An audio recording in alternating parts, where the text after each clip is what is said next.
Hello everyone, hope you're doing well. I thought today we would have an extended look at the Object 122TM. The reason for this is because it's actually already in the files. This is the dev server and this is the asset viewer. So I'm basically going to kind of show it and show you the internals and also give you some extra information on it courtesy of Zabi. Another thing to also note about the vehicle is there is some extra info about it compared to when it's coming and also what's going on with it. Also, there's going to be a string of videos you're going to see today. I'm a bit under the weather, so I apologize for them being late, but they'll get done over the next few hours. So, the first thing to talk about when it comes to the Object 122TM is it's not coming in the next major update. I actually read part of the devblog wrong.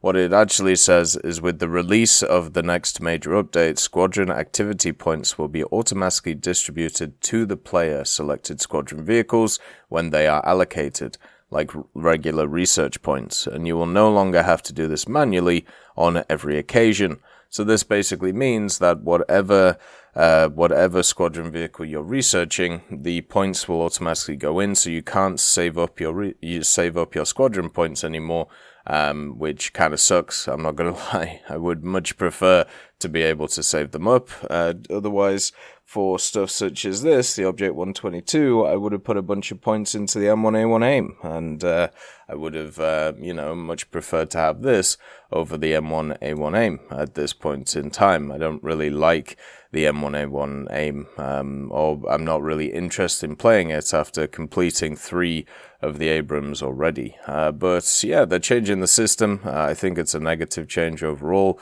I get why they've done it, because it basically means that it's in line with all of the other systems that we have in the game.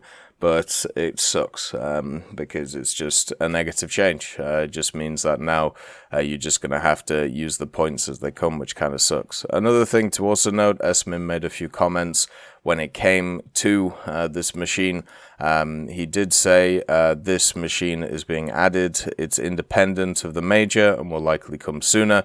And by sooner, I'm guessing he means in the next week, since it's already here. It's also got a lot of its stats and ballistics on its gun and everything sorted, so looks like it's going to come probably in the next week or so. If it takes a bit longer, it would be kind of interesting to see. He also said, also earlier on, I think people took the spicy thing a little too early. Also, to clarify, I was referring to the major. This is separate from the major.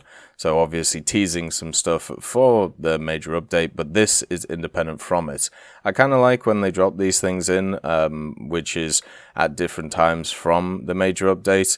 It is nice to see vehicles come in while that's going on, or, just around, instead of just all in one lump, especially Squadron vehicles, which is kind of an independent system to all of the other stuff.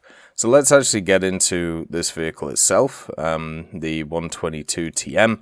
Obviously, it's a vehicle that I'm personally looking forward to, and I'm sure a bunch of people are as well. So when we have a look at the x-ray of it, you can see on the inside that this thing does have a 4-man crew.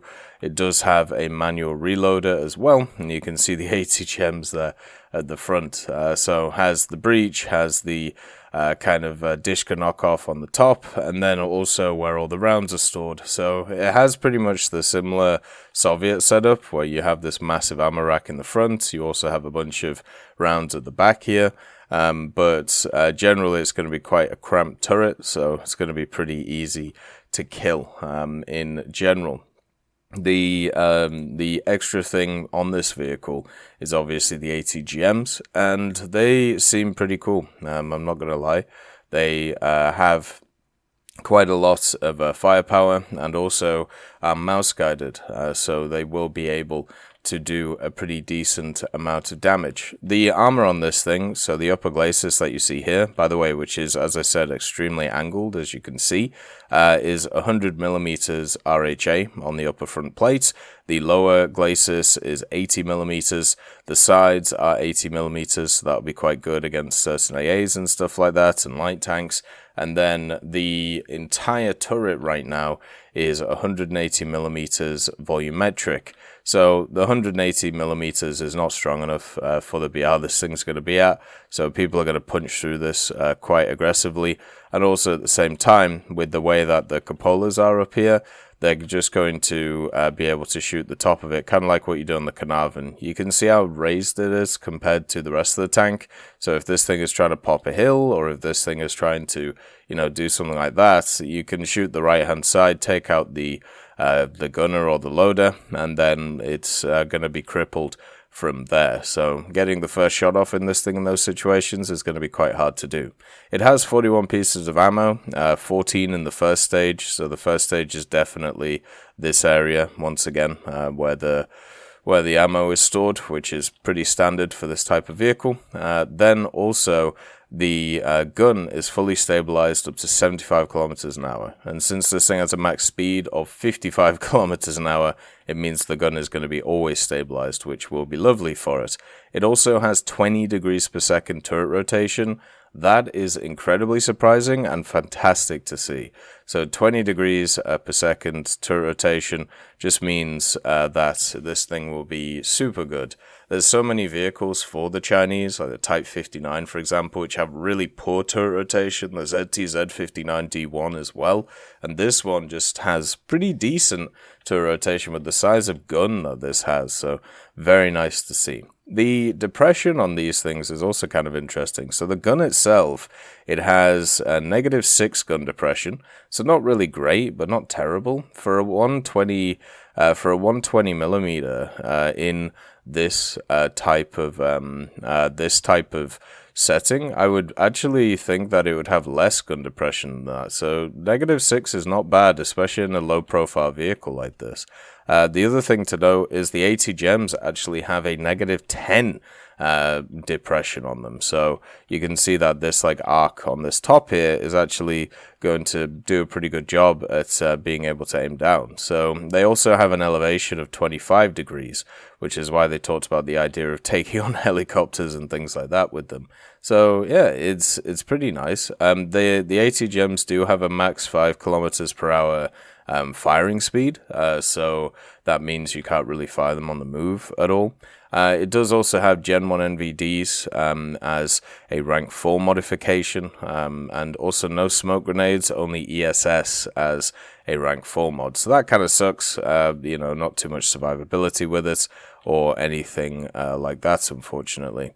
The gun stats are kind of interesting as well. So there's a lot of Chinese tanks that get this really rubbish APF SDS as a stock round. The Type 69 is infamous for this. Basically, the Type 69 and also the M41D are two vehicles in game where it's probably better to actually take the Heat FS over the APF SDS, just because their APF SDSs are so weak compared to, you know, their other rounds. But this thing, so on the 120mm, it has stock steel APF SDS with a penetration of up to 285mm, which is not great, and also a speed of 1610 meters per second. It gets a Heat FS that it unlocks, which goes at 1000 meters per second and pens for 40mm, which is quite nice. But then also it gets a tungsten APF SDS, which will probably be a rank 4 modification or a rank 3 modification, and it penetrates up to 350mm and also goes at 1610 meters per second. So it gets a pretty decent APF SDS, you just have to unlock it. The first one doesn't seem very good. The other thing as well is the reload is a lot better than I expected in this thing. So with an aced crew, you're looking at 9.225 seconds. So that will be a standard reload of around about 11 seconds, somewhere like that, if you don't have an ace crew. So that's very similar to stuff like the Type 59 and the Type 69, which always have slightly longer reloads than, you know, what you've seen from other areas. So that's pretty good for a 120mm. I thought it was going to be a lot worse than that. I thought what would happen is you'd have to use the main gun, and then since the reload is so long on the main gun, you'd have to use the ATGMs as kind of a follow-up hit. But with 9 seconds, or about 11 seconds, that's not bad. You know, I'll take that over the setup. The other thing is the actual ATGMs themselves. So these are Saclos ATGMs. So they're mouse guided, which is really nice. And also their max speed is 250 meters per second. And then they also have a penetration of 480 millimeters. So they're going to be able to punch through pretty much anything you're going to find, which is going to be really nice. So no issues there. And overall, it's just going to be a pretty decent follow-up because of the whole mouse-guided thing. The only issue is you're going to have to stay stationary while you're using them, which is going to be a bit of a pain, but it's not a huge thing at the end of the day. It's just an added little thing on it. If you use it to follow up the main gun, then, you know, that's not going to be too much of an issue. The last thing is the mobility. So you have a 650 horsepower engine on it.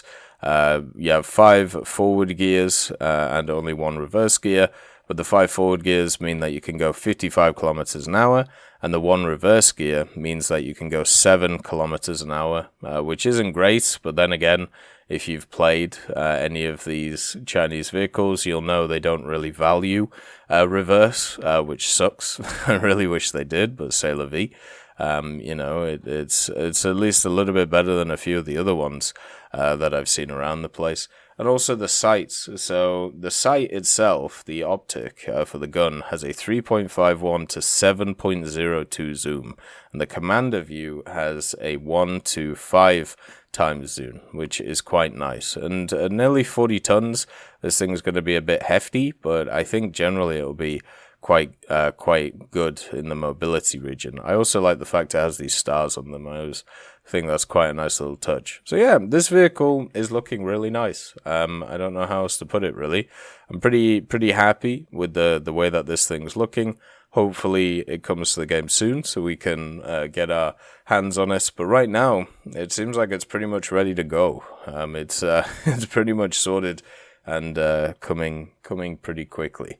As always, I hope you have a wonderful day, and I'll see you next time. I'd just like to thank Nicholas Richardson, Elove Goat, Pyman675, Winter Scientist, Merciless Reaper, Jerry Prevolt, Megadino King, Orange Tail, Teddy, John Ryman, Universe, Ambrosius McClellan, Daniel Stanton, Moxie, B. Young, Uncle Bean, Sem Arslan, Derek R., Bareen, Lafouche, and Samuel Slick for supporting the channel.